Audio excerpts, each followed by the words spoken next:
안녕하세요, 노 대표입니다. 반갑습니다 여러분. 이제 한 2-3주만 지나면 공인중개사 시험이 있습니다. 이번이 30일의 공인중개사 시험인데요, 이번 30일의 공인중개사 시험은 역대 최대 인원이라고 합니다. 대략 30만 명이 넘는다고 하니까 정말 어마어마한 인원이네요. 그만큼 부동산의 인기가 높다고 봐야겠죠. 물론 최근에는 정부의 고강도 정책과 또는 주식에 대한 붐, 또는 대출 규제라든지 여러 가지로 인해서 부동산에 대한 인기가 살짝은 주춤한 게 사실입니다. 하지만 그래도 우리나라는 역시 부동산이라는 생각 때문인지 공인중개사 시험에 굉장히 많은 분들이 지원을 하셨더라고요. 저는 매우 긍정적으로 보는 거는 아니고요, 미래에 대한 불확실성 때문에 준비를 하는 과정이 아닐까 싶습니다. 사실 자격증만 가지고 계시고 현업에 종사하지 않는 분들도 상당히 많은 걸 알고 있거든요. 그리고 이 자격증만 가지고 이 부동산 일을 하기에는 사실 너무도 알아야 될 것이 많고 너무도 헤쳐나가야 될 것이 많습니다. 특히 정말 우리가 지나다니다 보면 어마어마하게 부동산이 많잖아요. 1층 상가에 부동산 3개, 4개, 5개씩 있는 거는 유도 아닙니다. 자, 어쨌든 오늘은 얼마 시험이 안 남았기 때문에 이제 시험을 준비하시는 분들에게 좀 당부를 드리고 팁을 드리자면, 정말 이제 남은 시간 동안은 제 생각에는 모의고사를 계속 집중해서 푸시면서 내 밸런스를 맞추셔야 될 것 같아요. 그리고 모의고사 점수가 사실 실제 시험 점수보다 좀 낮게 나올 겁니다. 그만큼 좀 난이도가 있게 나오는데 거기에 대해서 너무 또 자책하실 필요 없고, 남은 동안 계속 오답 노트 만드셔가지고 틀린 부분을 계속 보강을 하신다면 좋은 결과가 있을 거라고 생각하고요. 사실 3개월 동차, 4개월 동차 이런 건데 그거는 큰 의미는 없는 것 같아요. 왜냐면 굉장히 또 암기해야 될 과목이 많기 때문에 단기간에 1, 2차를 동차 합격하기는 쉽진 않을 것 같고요. 1년 정도 꾸준히 준비를 하셨다면 충분히 좋은 결과가 있을 거라고 생각이 듭니다.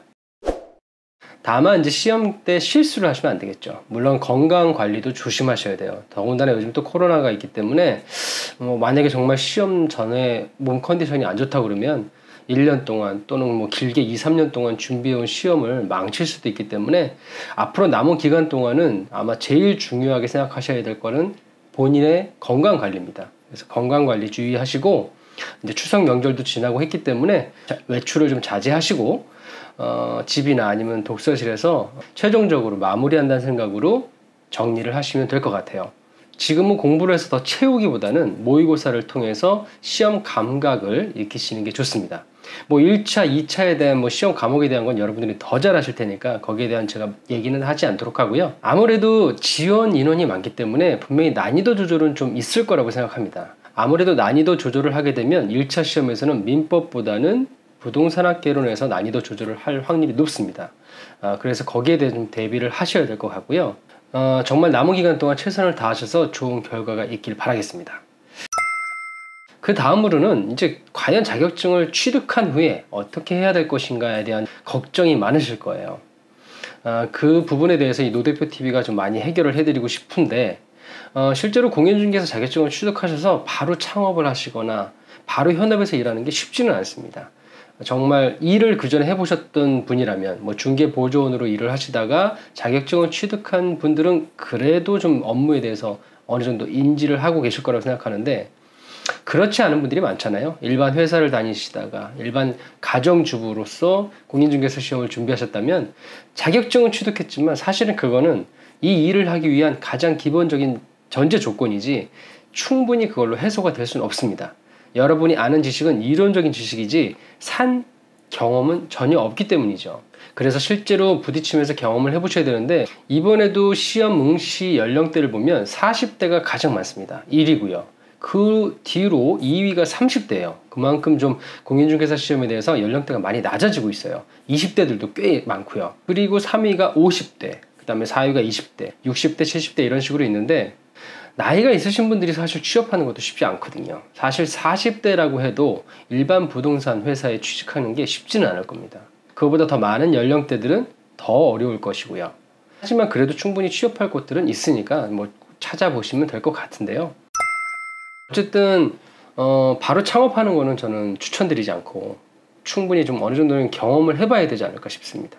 부동산도 굉장히 다양한 업무 분야가 있기 때문에 본인한테 좀 맞는 그런 회사로 취업을 하시는 게 좋을 것 같고요.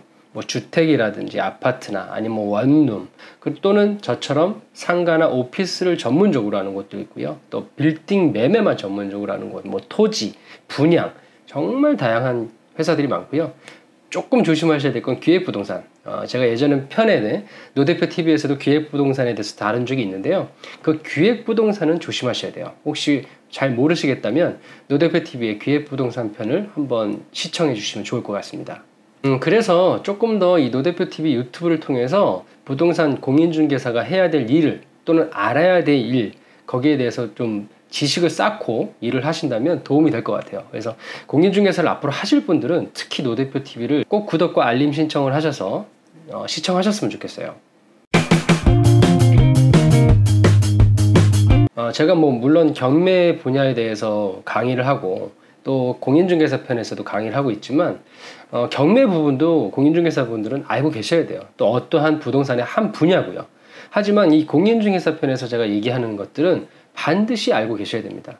사실 공인중개사인데 뭐 등기부등본, 등기사항 정보증명서를 보셨을 줄 모른다든지 건축물대장이나 토지대장을 볼 줄 모른다든지 이런 부분들이 있으면 사실 업무하면서 쉽지가 않을 겁니다. 더군다나 이 부동산은 계약이잖아요. 이 계약을 너무 우습게 보시면 안 돼요. 아마 첫 계약해 보신 분들은 다 그 느낌을 알고 있을 겁니다. 굉장히 떨리고 긴장되잖아요. 내가 정말 잘못해서 사고를 내면 어떡하지? 하는 이런 두려움이 분명히 있을 겁니다. 실제로 그런 것 때문에 부동산 사고가 나는 경우도 상당히 많습니다.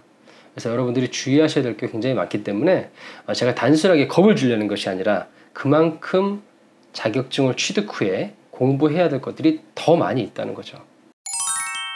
얼마 남지 않은 공인중개사 시험 정말 최선을 다해서 좋은 결과 있길 바라고요. 그때까지는 열심히 공인중개사 자격증 공부를 하시고 자격시험이 끝난 후에는 이 노대표 TV를 통해서 이 공인중개사가 해야 될 일, 공인중개사가 어떻게 일을 해야 되고 뭐를 알고 있어야 되는지 거기에 대해서 좀 공부를 많이 하셨으면 좋겠어요. 그래서 노대표 TV 많이 구독해 주시고 알림 신청도 꼭 해주시길 바라겠습니다. 조금 더 공인중개사 분들에게 도움이 될 수 있는 그런 채널이 되도록 하겠습니다. 자, 그럼 오늘 노대표 TV는 여기까지 하도록 하겠습니다. 자, 공인중개사 시험 응시자들 화이팅 하십시오. 감사합니다.